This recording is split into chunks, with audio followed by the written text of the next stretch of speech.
നമസ്കാരം. കർമ്മ ന്യൂസിലേക്ക് സ്വാഗതം. ഏതാനും മാസങ്ങൾക്ക് മുമ്പ് അറബ് നാടുകളിൽ ഒരിടത്ത് തങ്ങൾ വിശ്വസിക്കുന്ന മതഗ്രന്ഥത്തിൽ പറഞ്ഞത് പ്രകാരം അവസാന ജൂതനെയും കൊല്ലുക എന്ന ഉദ്ദേശത്തോടെ ഏതാണ്ട് 5000-ഓളം റോക്കറ്റുകളാണ് ഒരു രാജ്യത്തേക്ക് ഒരു തീവ്രവാദി ഗ്രൂപ്പ് എയ്ത് വിട്ടത്. ആ രാജ്യത്തിൻ്റെ പക്കൽ അത്യാധുനികമായിട്ടുള്ള അയൺ ഡോം ഉള്ളതിനാൽ മാത്രം ഏതാനും പേരെ അതിൽ കൊല്ലപ്പെട്ടുള്ളൂ. ഓർത്തു നോക്കുക, 5000-ഓളം റോക്കറ്റുകളാണ് എയ്ത് വിട്ടത്. ഈ 5000-ഓളം റോക്കറ്റുകൾ ഒരു റോക്കറ്റ് ഒരാളെ വെച്ചെങ്കിലും കൊന്നിരുന്നെങ്കിൽ കുറഞ്ഞത് 5000 പേർ കൊല്ലപ്പെടുമായിരുന്നു. പക്ഷെ അതുണ്ടായില്ല. കാരണം അവർ ടെക്നോളജിയിൽ അത്രയേറെ മുന്നേറിയ രാജ്യമായതുകൊണ്ടും ആ രാജ്യത്തിൻ്റെ പേര് ഇസ്രയേൽ എന്നായതുകൊണ്ടുമാണ്.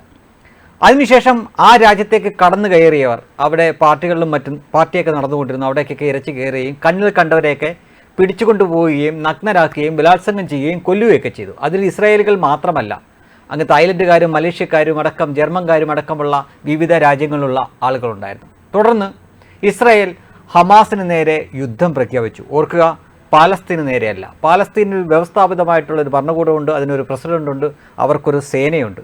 അവർക്ക് നേരെയല്ല. ഇപ്പോഴും ആ പാലസ്തീൻ രാജ്യമല്ല യുദ്ധം ചെയ്തത്, പാലസ്തീനിലെ തീവ്രവാദി സംഘടനയായ ഹമാസാണ്. ഗാസ കേന്ദ്രീകരിച്ച് ഭരണം നടത്തിക്കൊണ്ടിരുന്ന ഹമാസാണ് യുദ്ധം ചെയ്യുന്നത്. ആ ഹമാസിനെതിരെ ഇസ്രായേൽ യുദ്ധം പ്രഖ്യാപിക്കുന്നു. തീർച്ചയായിട്ടും അവരുടെ 10 പേരെ കൊന്നിട്ടുണ്ടെങ്കിൽ അവർ 100 പേരെ കൊല്ലാതെ തിരിച്ചു പോവില്ല. അതാണ് അവരുടെ ശൈലി.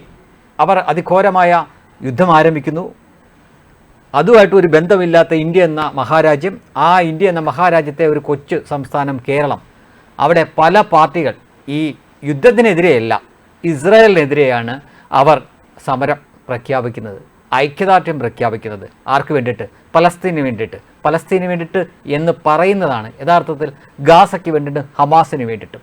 എത്രയോ ദിവസങ്ങൾ, എത്രയോ ആഴ്ചകൾ, എത്രയോ പാർട്ടികളെ ഹൈജാക്ക് ചെയ്തുകൊണ്ട് കോഴിക്കോടും മലപ്പുറം അടക്കമുള്ള എത്രയോ സ്ഥലങ്ങളിൽ അവർ വലിയ പടുകൂറ്റൻ റാലികൾ നടത്തി, ജാഥകൾ നടത്തി. എന്തിനാണ്? അവർ ജീവിതത്തിൽ ഒരിക്കൽ പോലും കണ്ടിട്ടില്ലാത്തവർ, അവർ ഇനി ഒരിക്കലും കാണാൻ സാധ്യതയില്ലാത്തവർ, അവരുമായി യാതൊരു ബന്ധവുമില്ലാത്തവർ.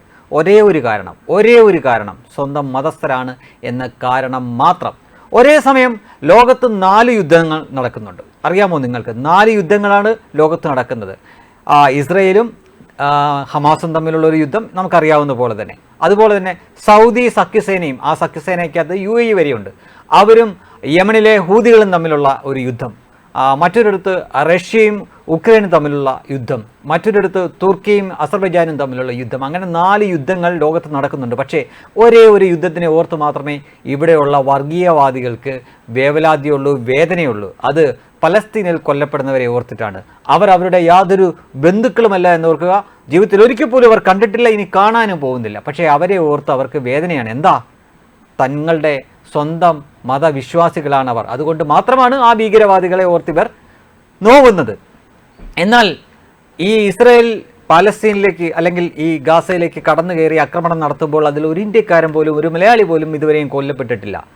എന്നാൽ അവർ തിരിച്ചുവിട്ട, അതായത് ഹമാസും ഹിസ്ബുള്ളയും അടക്കമുള്ള തീവ്രവാദികൾ തിരിച്ചുവിട്ട റോക്കറ്റ് ആക്രമണത്തിൽ, ഷെല്ലാക്രമണത്തിൽ ഇതിനകം തന്നെ 1-ലധികം പേർ കൊല്ലപ്പെട്ട് കഴിഞ്ഞിരിക്കുന്നു. ഇന്ത്യക്കാരായിട്ടുള്ളവർ, മലയാളിയായിട്ടുള്ളവർ.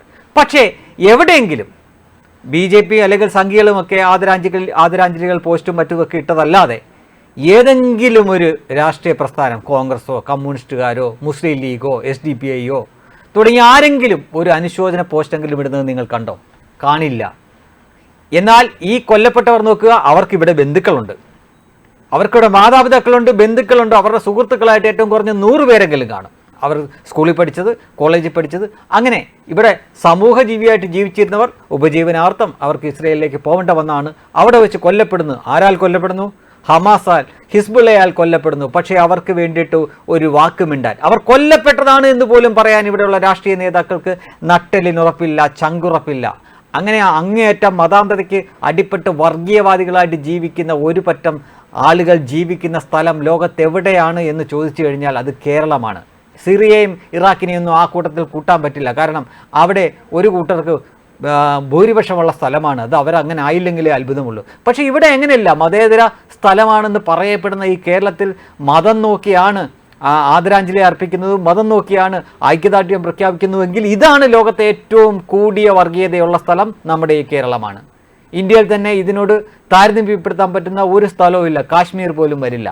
ഇത്രയേറെ വർഗീയത നിറഞ്ഞ, ഇത്രയേറെ വർഗീയമായിട്ട് ആളുകളെ തരംതിരിച്ച് കാണുന്ന, മതത്തിൻ്റെ പേരിൽ കാണുന്ന ഒരു സ്ഥലം കേരളം മാത്രമാണ്. കേരളം ഇനിമേൽ മതേതര കേരളം എന്ന് പറയുന്നവൻ്റെ തലയിൽ നെല്ലിക്ക തലവെക്കണം. ഇത് വർഗീയ കേരളമാണ്, ഒരു സംശയവും വേണ്ട.